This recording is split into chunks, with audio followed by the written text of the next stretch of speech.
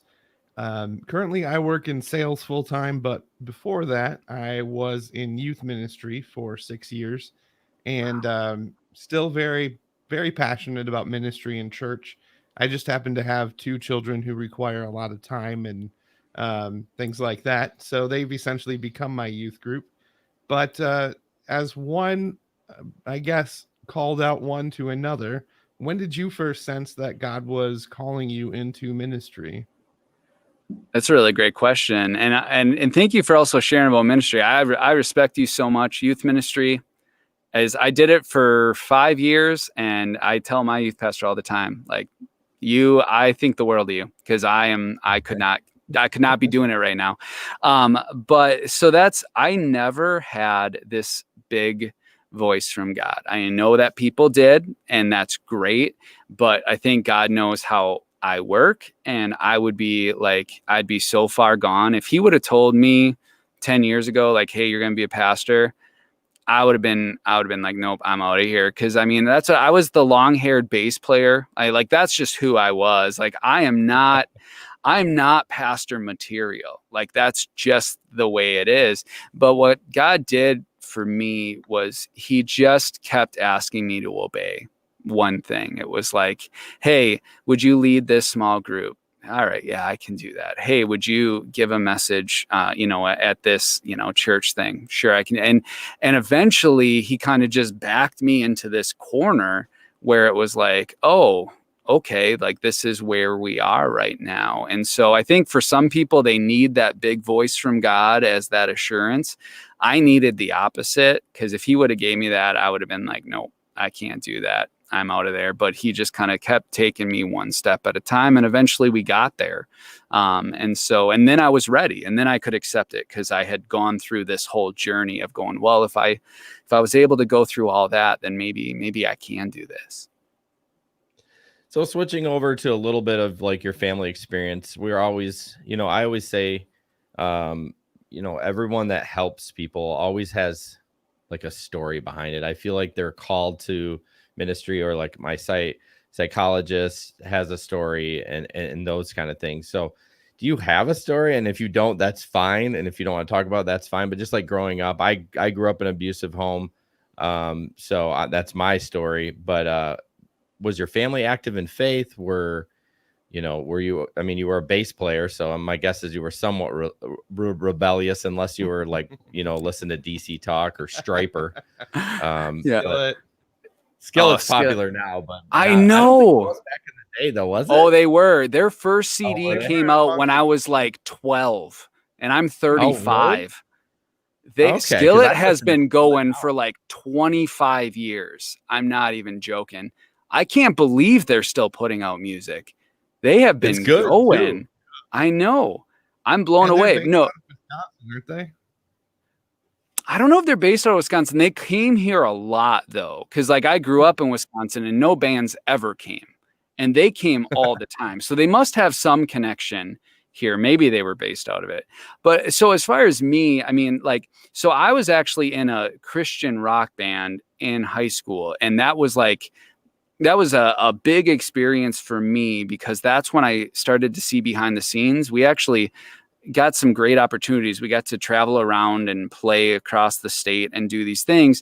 And when you're playing these youth events, and you guys have maybe experienced that, and you start to see behind the scenes, you start to go a little bit like, oh man, like I didn't, everything that seems so genuine and so authentic, you start to see back behind that. And that was like, that really affected me greatly, because my parents had this amazing faith that I knew was real, because I saw them walk through really, really tough stuff, and they just lived their faith out. And it was like, wow, that's real what they have. But then you would see these these things where it's like, the keynote speaker is practicing when to have his voice crack when he's speaking and all that. And you're going, wait a minute, like this can't. So is it real or is it not real? So I actually walked away from God completely after high school, because I was just like, I say in the book, God, I believe in you, but I don't believe in the church. That's where I got to, is I was just like, I don't know what to make. I know you're real, but I don't know what to make of the church. And so I walked away, and there, God really brought me back. But for me, I've always loved communicating.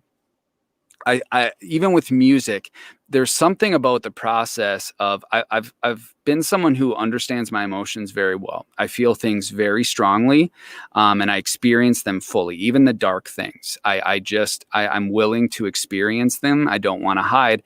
And I love the process of then communicating that to people, because to me, it seems natural, but to people, it seemed to really help them, is to have someone walk through the really dark stuff and then be able to communicate that process to them, because there's a lot of people that they don't necessarily need you to hold their hand through it. They just need someone to be able to explain and put words to some of the things that they're walking through.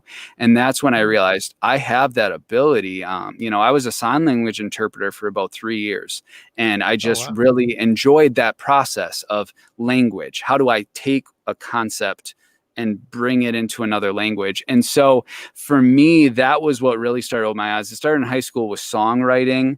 Then it was interpreting. And then when I started to give, like sermons and things like that, it was that whole idea of, by putting words to what people are feeling, especially if I can point them to scripture and have them make some sense of it, that I didn't even need to solve everybody's problems. That helped. That made a difference to people.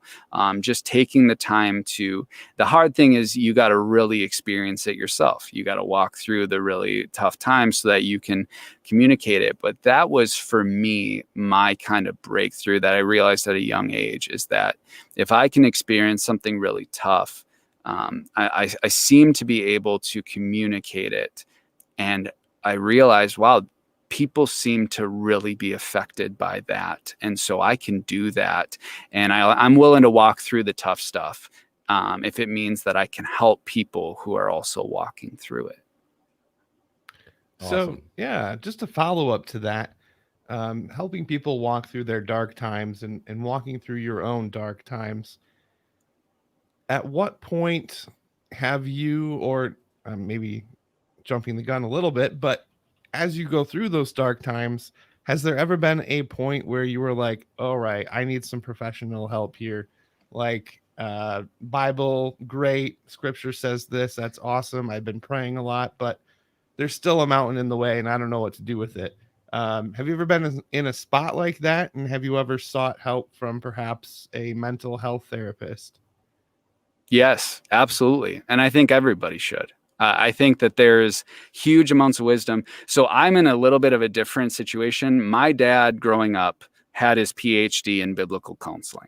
So that's like, he did it volunteer. He's a pharmacy manager. My dad is the hardest worker I know. So he's still, even though he should be retired, he's doing all sorts of stuff. But that's his kind of ministry, even at his church, is just actually offering some biblical counseling. So I use him all the time. I'm constantly calling him. And if I didn't have him, then I would be going and seeking professional help, because to me, it's just like anything else. Man, if your body's in bad shape, go get yourself a trainer. Like, you don't know what you're doing. Like, you don't just go to the gym and wing it. Like, go get some help. There's the people who have devoted their lives to understanding this stuff. And there's been things where, man, I've spent a week just trying to mentally get over some hurdle. And you have someone who just understands and can give you the right words. And it kind of goes back to why I love what I get to do, is someone just puts words to it, helps you understand it. And it's like, oh, I got this now. And so I definitely, I use my dad all the time.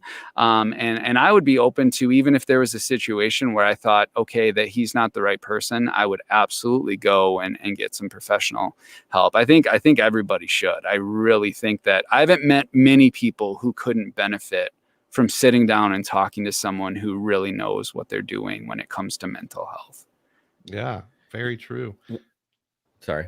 I just had a quick follow-up on that too. One position that I found myself in as a person of faith, and B, dealing with anxiety or depression or whatever was going on, I always find myself asking, should I be looking for help from a Christian provider, or should that not play into the balance at all?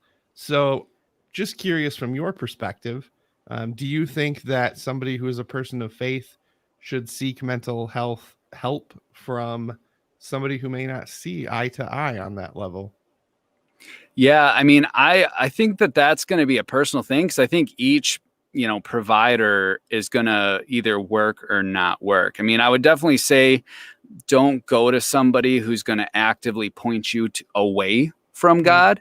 And I would tell most people it's a good place to start. If you're in a city that has two people as an option and one is Christian and one's not, like, I would probably say start with that one.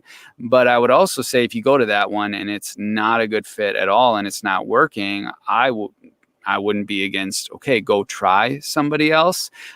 Because as long as you are staying firm in your faith, there are, it's the same thing as if I was going to go hire a personal trainer, if there was a Christian, I'd probably start with that person. But if I tried them out and it just wasn't working out, I would try out a not, you know what I mean? Because they understand your body and things like that. So that's usually what I tell people is it's usually a good thing. But I don't think it is absolutely like you can't go to somebody unless, they're a Christian counselor. Before we jump into the next little topic, so you talked to your dad about stuff. Is that a little weird? Like, in my head, I think like you guys must have the most amazing relationship known to man, or like you can perceive him as more as a professional than a dad. I'm just curious, or do you not present it that way? Do you just call him and say, hey, I got a question, or do you say, hey, I need some help? I'm just curious on that.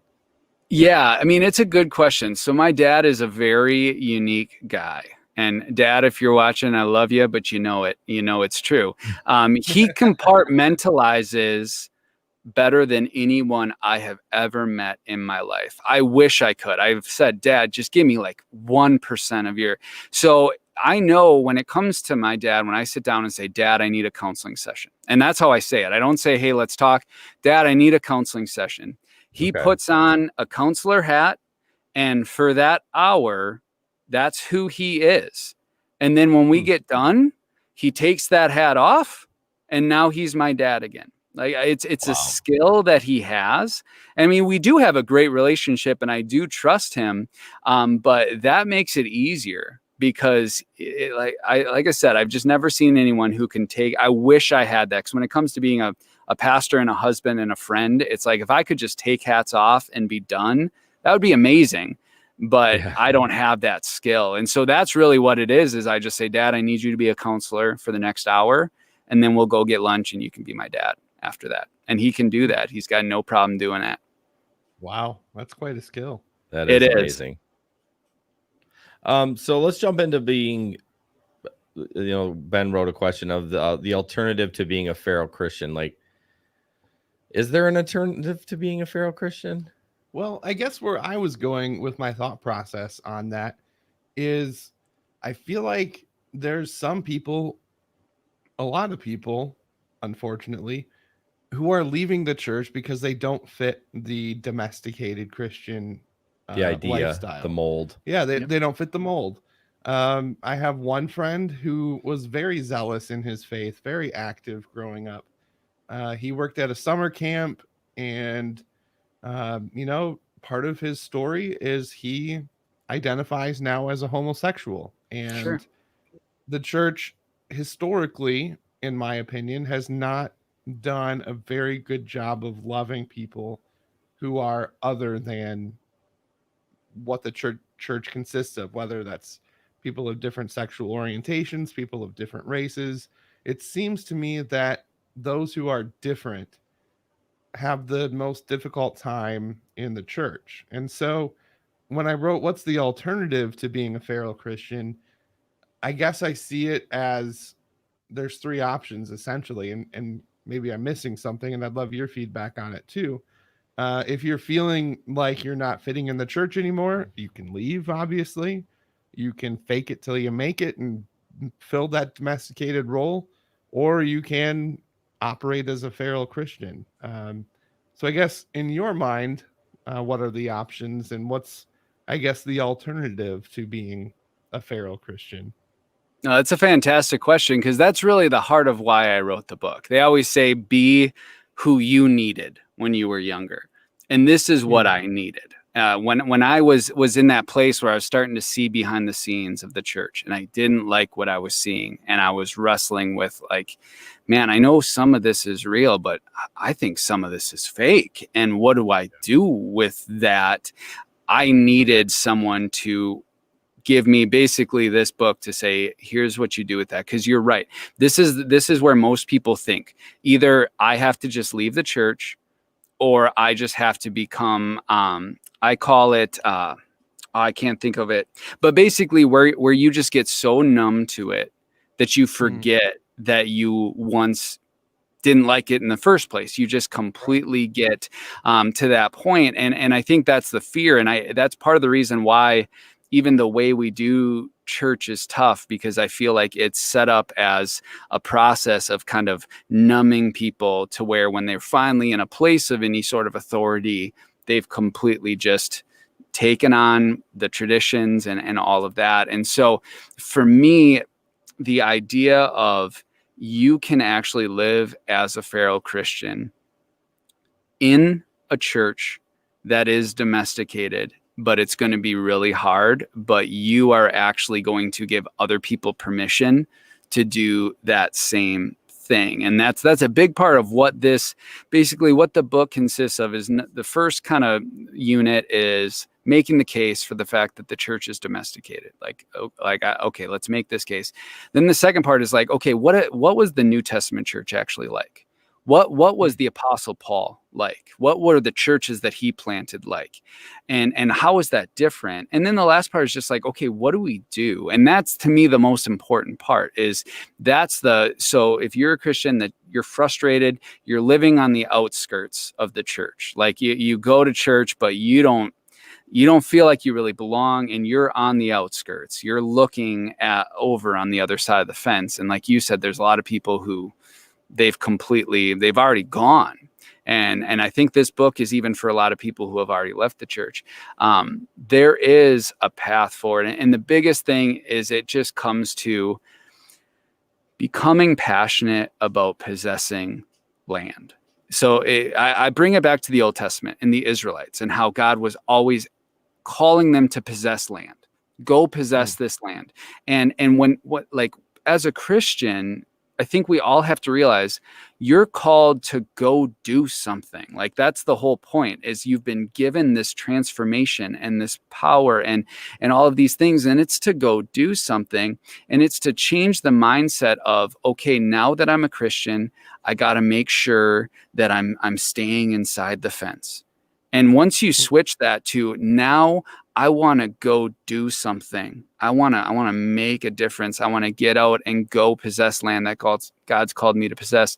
Once you flip that switch, the fact that other people are staying inside of their fences bothers you less, because you understand, like, I'm here to do something.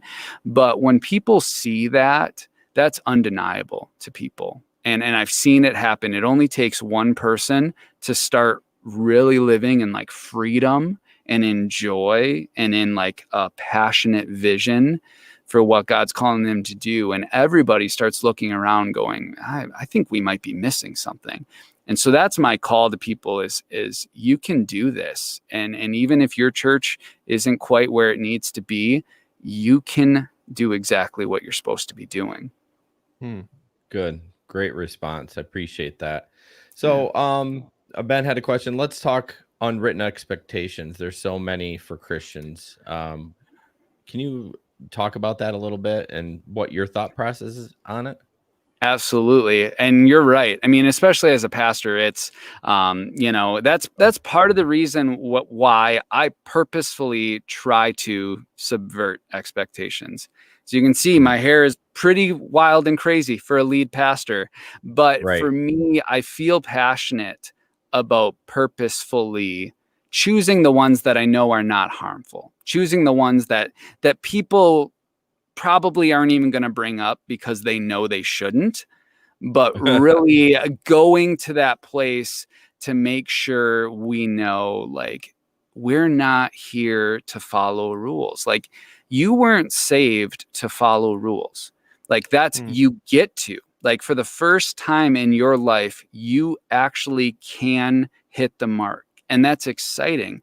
But it's for a purpose. You hit the mark because you're here to change the world. You're here to change people's lives forever. And to get people to start thinking that. And so there's a ton. I mean, I was in a ministry position where I was on my day off and my dogs were out of dog food, and I went to go get dog food, and I was wearing pajama pants, and it got talked about. It got talked about because I went on my day off in pajama pants to get dog food. Man. And so these are real things, and we all feel them. Pastors' wives, I think, are specifically, and it's like, they're not even the ones getting paid, but they usually have the most of those. And so Leslie and I have really tried to set that tone of, like, because you only have so much focus. Like, and the Bible is clear, like, it's all about what you're focused on. Like, that's, we talk about Christ being magnified. That's what a magnify does. It puts the focus on one thing, and then it enlarges it because you're focused on it. So any amount of focus that I'm putting in to make someone happy with how I dress or any of that, that's taking away from something. Like, we don't just get to be like, it's like money. You don't get to just print money. Like, it has to come from somewhere. There has to be something there. And so any focus that I'm putting into that is taking away from something else. And so for us, we've really tried to just be like, no. I mean, there's times where it's like, if it doesn't take that much and it's going to make somebody happy, whatever, that's fine. But it's a slippery slope of, once you start people pleasing, it's really hard to go back. It's really, and it's one of those things that demands more and it demands more and it never stops. And so we try to stop. But I mean, it's for most Christians, and this isn't just a pastoral thing, most Christians get burned out on just that. They're just like, I'm so tired. I'm just so tired of trying to be who I'm supposed to be and do this persona. And so for us as a church, even that's one of our core values is authenticity. It's like we have 3 values. It's accuracy, accessibility, authenticity. It's like, look, if you're having a hoodie and a messy bun day, then you better come to church in a hoodie and a messy bun. I don't want you getting, you know what I mean? But if you want to come in a dress, then you come in a dress. Like, if that's, and that's really, we try to ingrain that into the DNA of who our church is. That's really good.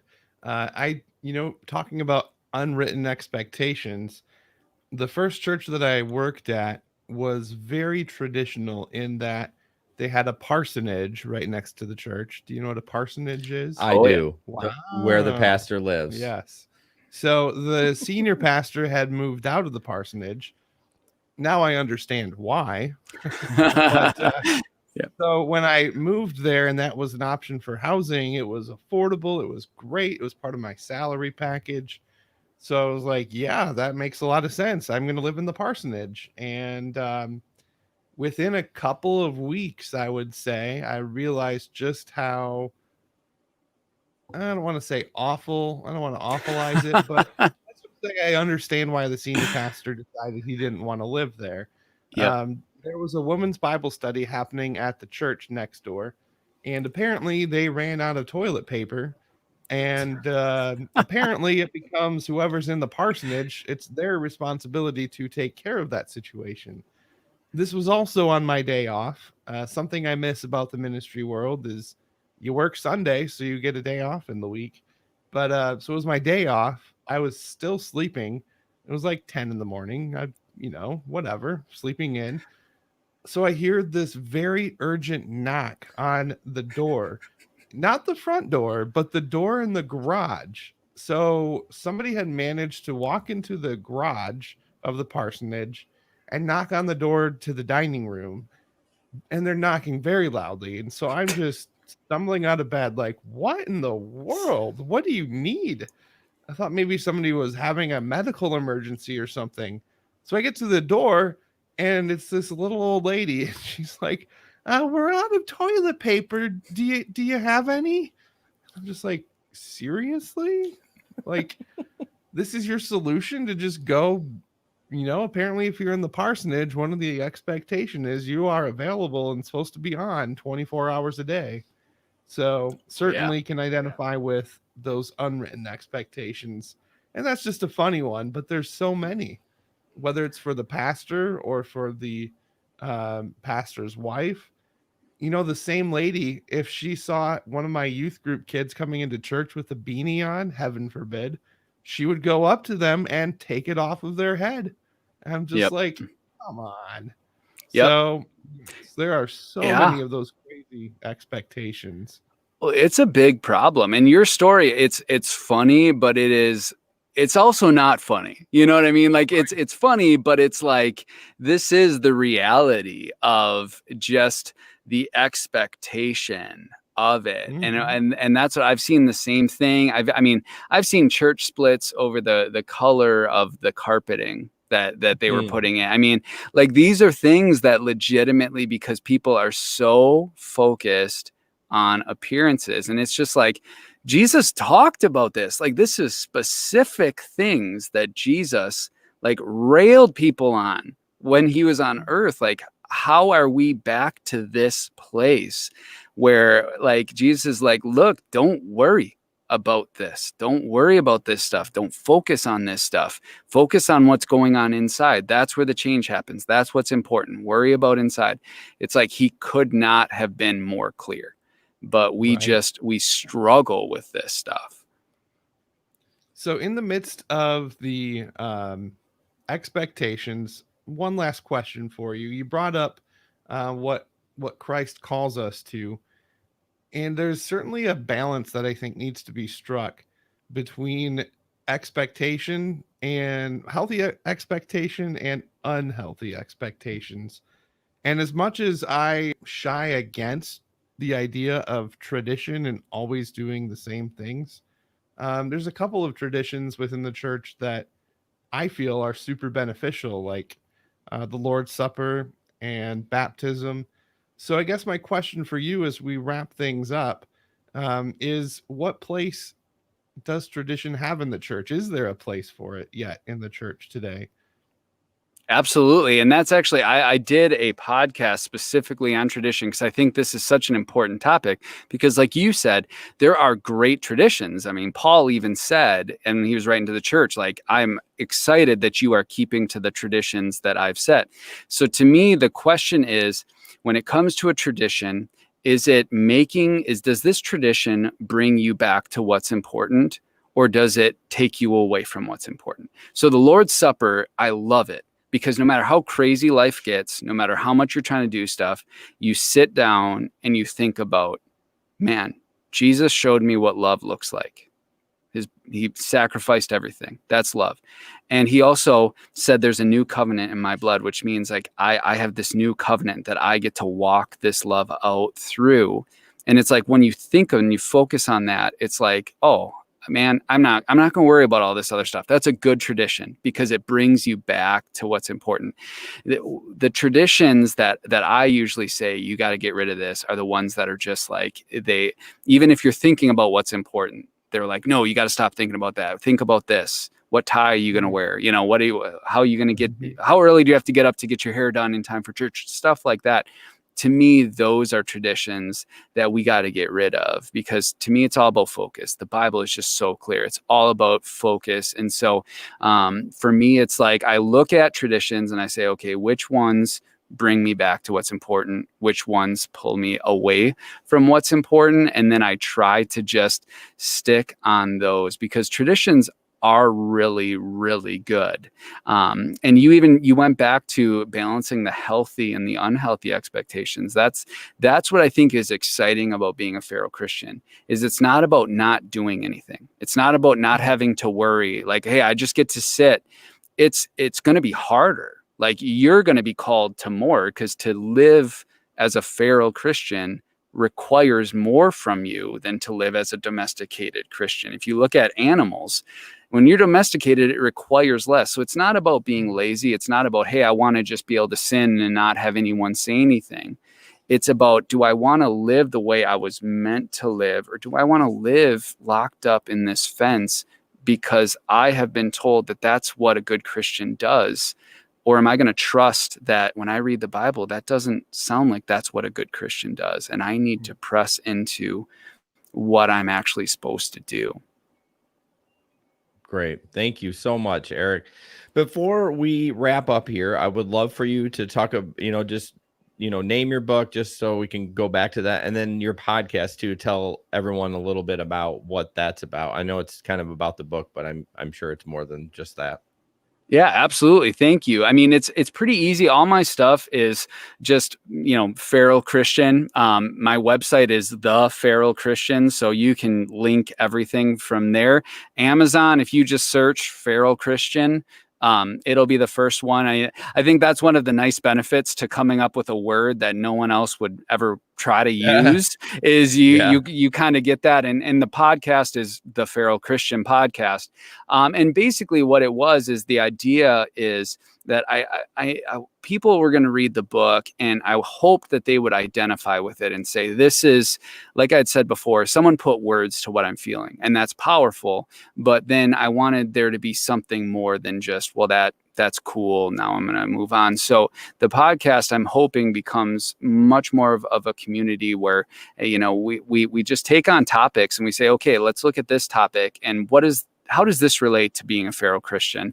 And we talk about it so it's an ongoing thing. So people who are struggling finding their place, and they are restless with the way things are, still have something that's keeping them connected to God and connected to other believers. And so I would say, if someone's listening and you're at that point where you're like, man, I'm ready to leave the church, I'm so frustrated with what I'm seeing and things like that, I'd encourage you to just jump on and listen to a couple episodes and see if maybe it helps you kind of reconnect with other Christians. Awesome. Well, again, Eric, thank you so much for joining us.